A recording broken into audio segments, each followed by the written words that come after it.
Lesson है आपका a child is born.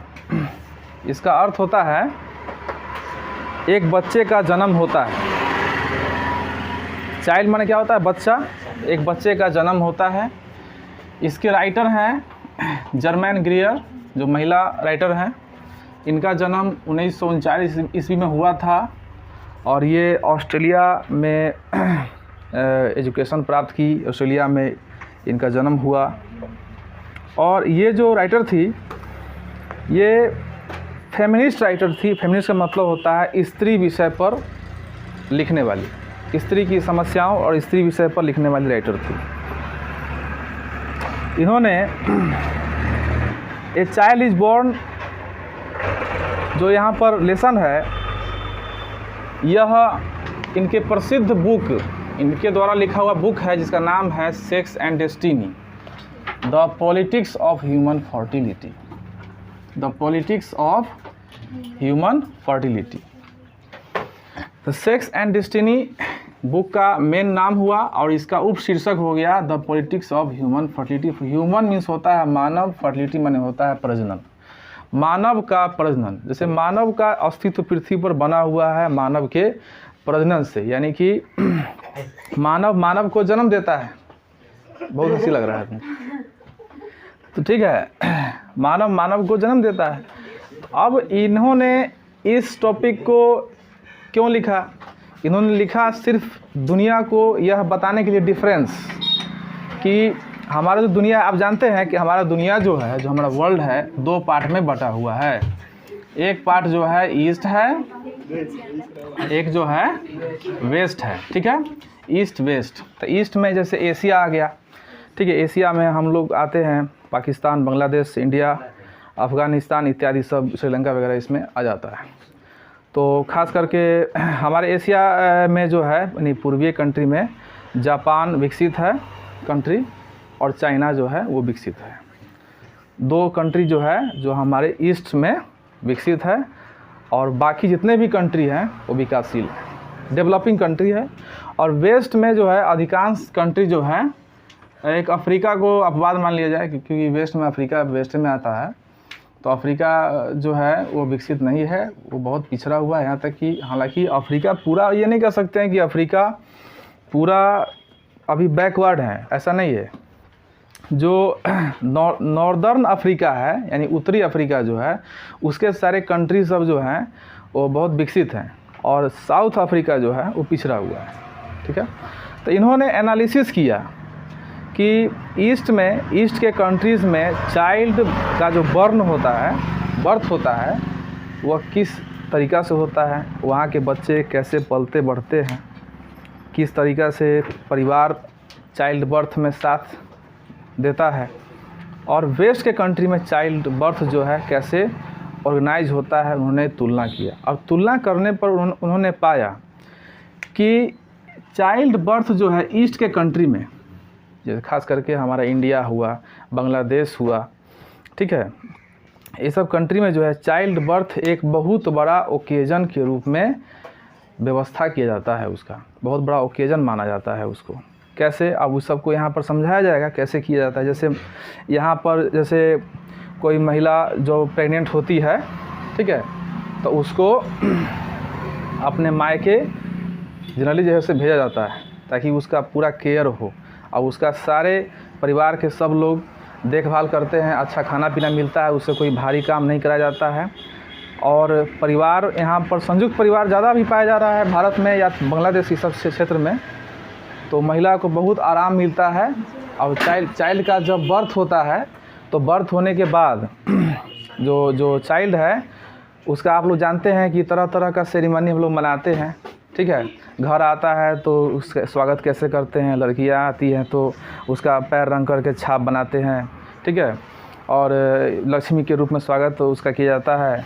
और फिर छठियार जो है वो मनाया जाता है, बहुत ही अच्छा से सेलिब्रेशन होता है। ऐसा सेलिब्रेशन आपको जो है वेस्ट कंट्री में ऐसा कुछ नहीं होता है। अच्छा, वेस्ट कंट्री में महिला को हेल्प करने के लिए भी कोई नहीं होता है। जनरली वहाँ पर तो इंडिविजुअल फैमिली का कंसेप्ट है, वहाँ पर पति पत्नी है, पढ़ लिख लिए, शहर में कहीं रह रहे हैं, तो वो प्रेगनेंसी आवर सब गुजरती है ना, तो उसको पूरा जो है अपने आप को हॉस्पिटल पर निर्भर रखना पड़ता है।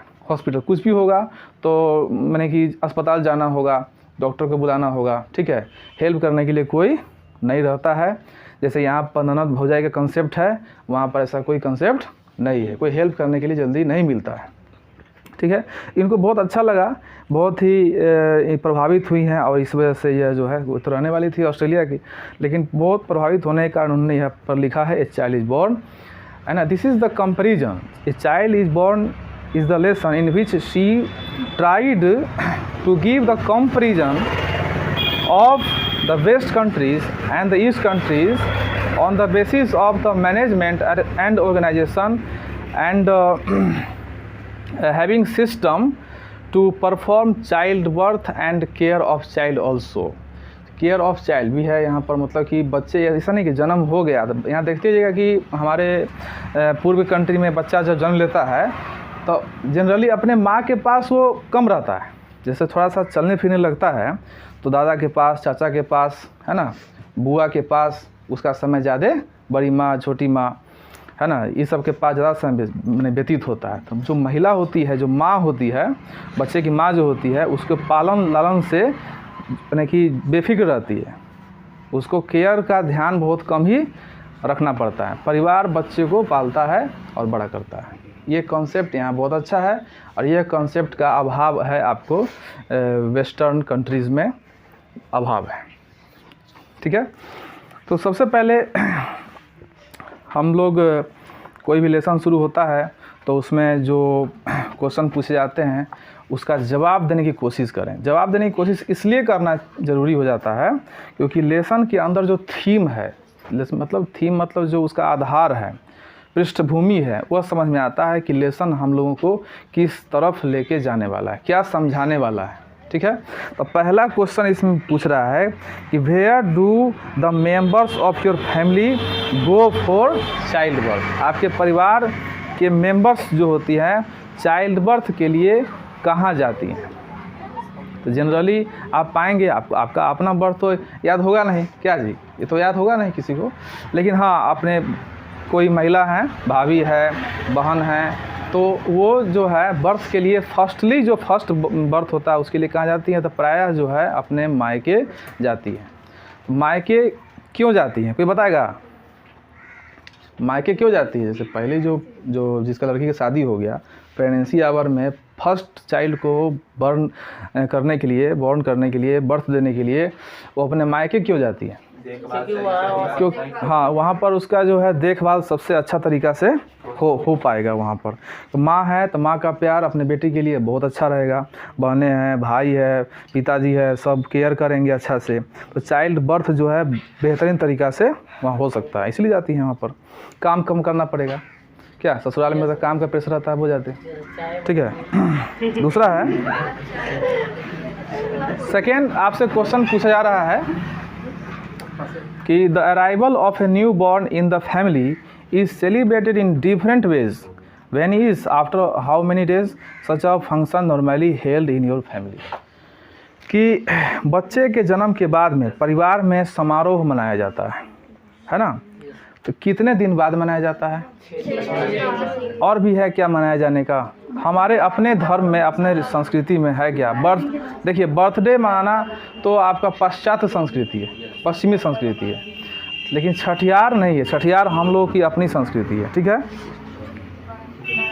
तो 6 दिन बाद हम छठा दिन जो होता है छठियार मनाते हैं। और छठियार में हम लोग अच्छा से खाना पीना बनता है, अच्छे कपड़े पहनते हैं, एक संस्कार किया जाता है। अच्छा, इसमें क्वेश्चन पूछा है एक चीज़ कि व्हेन, ठीक है ये तो हो गया। आगे देखते हैं, तीसरा क्वेश्चन है what is the name of the function. वो फंक्शन का नाम क्या है? तीसरा क्वेश्चन में पूछ रहा है छठियार, ठीक है। उसी में पूछ रहा है कि is it a religious function और जस्ट एन ओकेजन फॉर मेरी मेकिंग। क्या ये छठियार मनाना रिलीजियस होता है या सिर्फ हम लोग आनंद मनाने के लिए ऐसा करते हैं?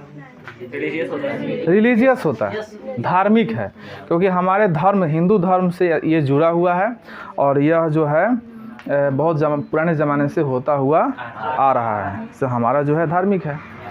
अच्छा, इसके सहारे हम लोग खुशी भी मनाते हैं, आनंद भी मनाते हैं, ठीक है। अच्छे खाना पीना बनाए जाते हैं, अच्छे चीर परिचित लोगों को बुलाया जाता है, भोजन आदि का व्यवस्था किया जाता है, ठीक है।